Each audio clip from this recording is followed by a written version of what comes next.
have you changed your thoughts on the idea of leaving the EU generally?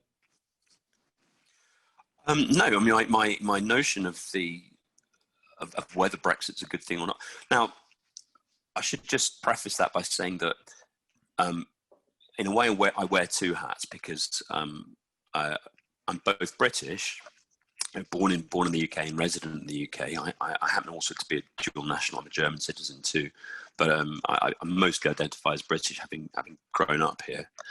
And European, and my European identity is extremely important to me. As I've mentioned, it's defined my career.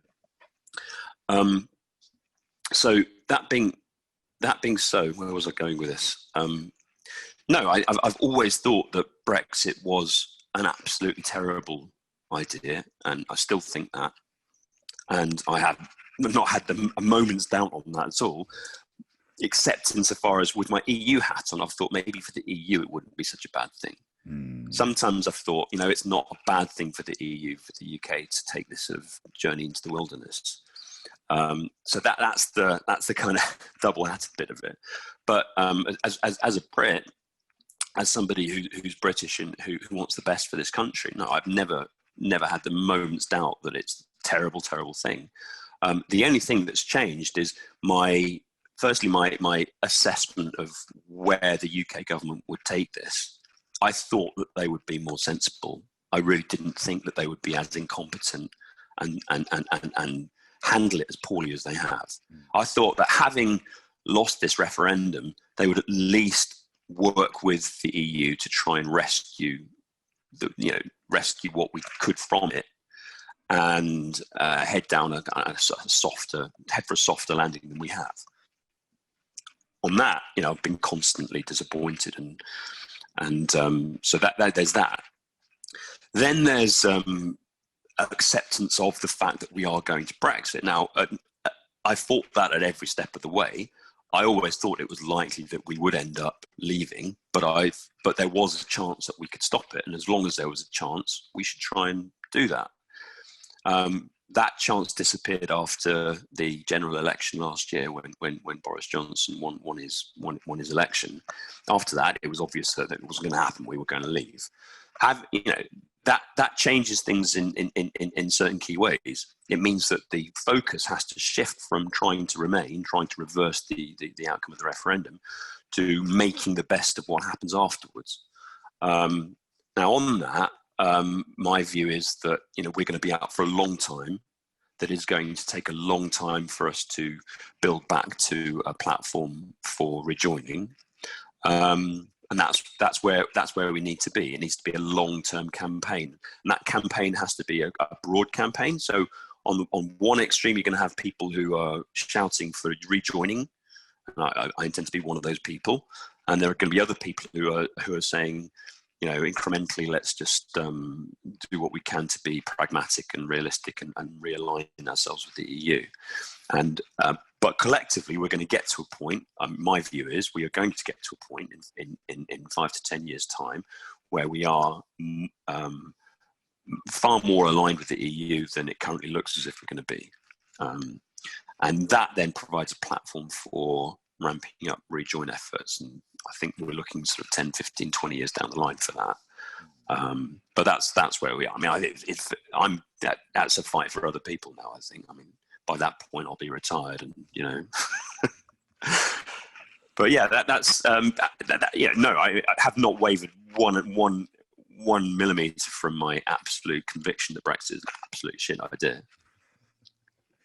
I mean, what would you make of the people who say, because this is an opinion I'm very, very sort of slowly drifting towards, and one that up until, as you mentioned, actually, up until Boris had won the election in 2019, I was still of the opinion that we could get a referendum.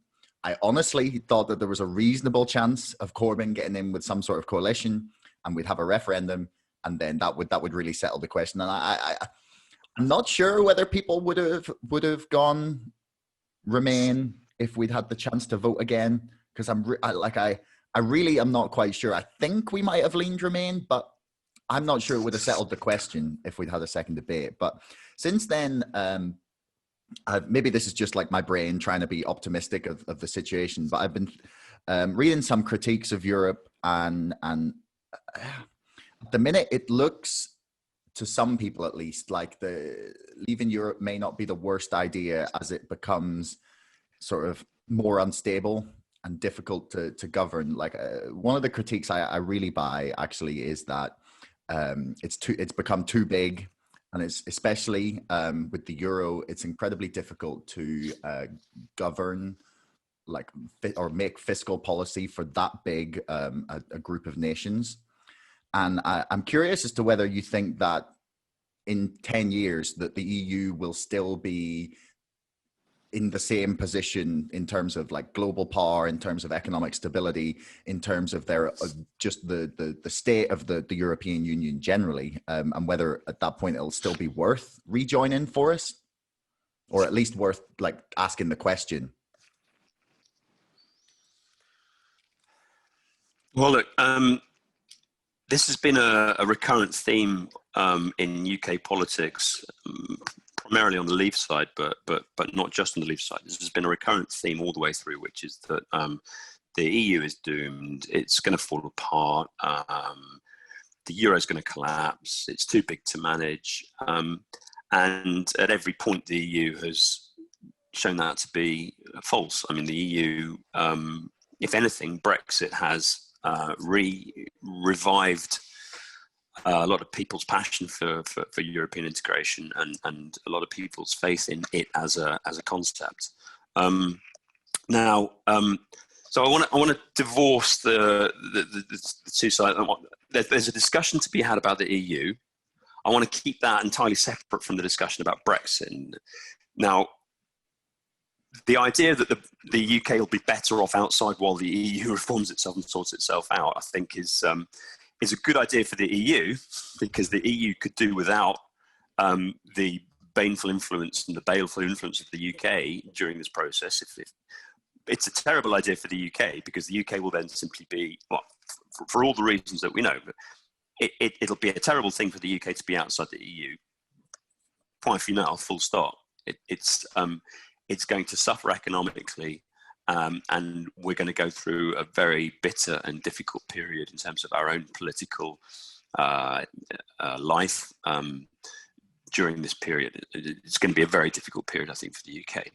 For the EU, now I've got a lot of opinions on this, and in a way, Brexit has provided me with a break from thinking about all these things. It's been a distraction. I happen to be somebody that believes passionately that the EU needs reform. That doesn't mean I think that it's terminally broken, but I do think that that there are very serious things that need to happen for the EU to realise its potential. In the UK discussion,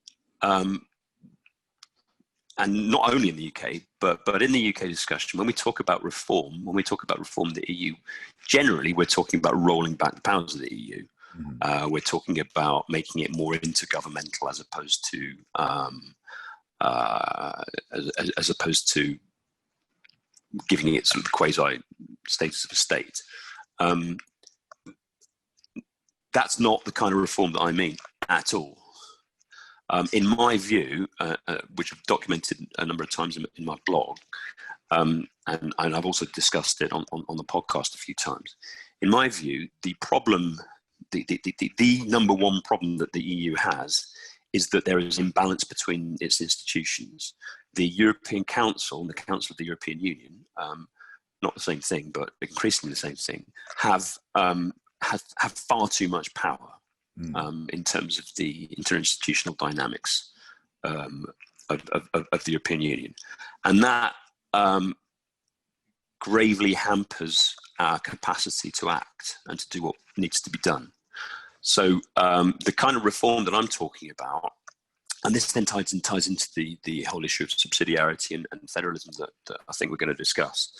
The kind of reform that the EU desperately needs is to weaken the grip of the council and to enhance the role of the executive, which is to say the Commission, and the democratic accountability of that Commission, not to member state governments, but to the people of the EU. So you do that through the Parliament, you do that by reforming the Council. Without going into technical details here, that's basically where I'm coming from. So I am an unabashed and unashamed, out there federalist, EU federalist. I believe in a European tier of government. Doesn't mean I believe in a European superstate. It doesn't mean I believe that the member states should all be dissolved or denigrated or reduced to tick boxes. I don't think that at all, and that's a misrepresentation of what federalism means and what European integration means. I strongly believe in European diversity and in the power of European citizens. What I don't like is the power of EU nation states and member states and national capitals, and I think that that's dangerous to the entire project. And I think we see that in a number of ways. We see that, for example, in the way that outrider governments like Orban and Poland can block progress in certain policy areas.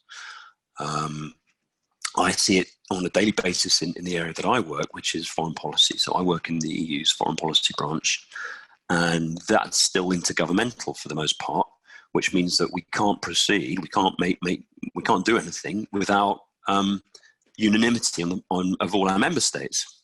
So for me, things started to go wrong with the Maastricht Treaty, which created these three pillars. It created an intergovernmental pillar, and it got worse with the treaties of Nice and Amsterdam, which paved the way for the enlargement, the big enlargement, but didn't do the necessary institutional reform to allow that to be successful. And where we are now is with this sort of mammoth EU with now 27 member states, but with institutions that were established for 6 and that haven't been reformed to match our expansion. So in the parlance of the 80s and 90s, I was always a deepen and not a widen. I strongly believed that we should deepen before we widened. But what we did was we widened and then we didn't deepen. And having widened, it becomes very difficult to deepen.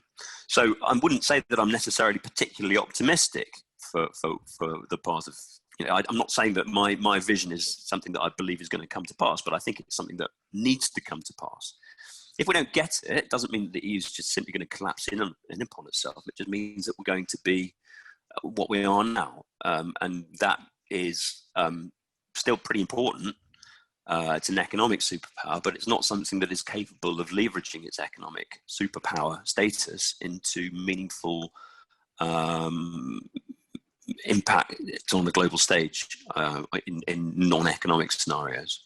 So, yeah, I mean, I don't know where we will be in 10, 20 years' time, but I don't necessarily we're going to think we're going to be where I want us to be. At the same time, I don't for a second believe these visions, these nightmare visions of collapse, of creeping incapacity. I think that's wishful thinking on the part of a lot of people who regret their decision to leave or want to justify their decision to leave. I don't buy it. Sorry, that was a very long answer. Thanks so much for listening. If you haven't already and you enjoyed this episode, please subscribe to this podcast and to our mailing list. And don't forget, my book, Brexit, The Establishment Civil War, is now available for pre-order on Amazon. You'll find the link in the description below. Until next time, thanks so much for listening.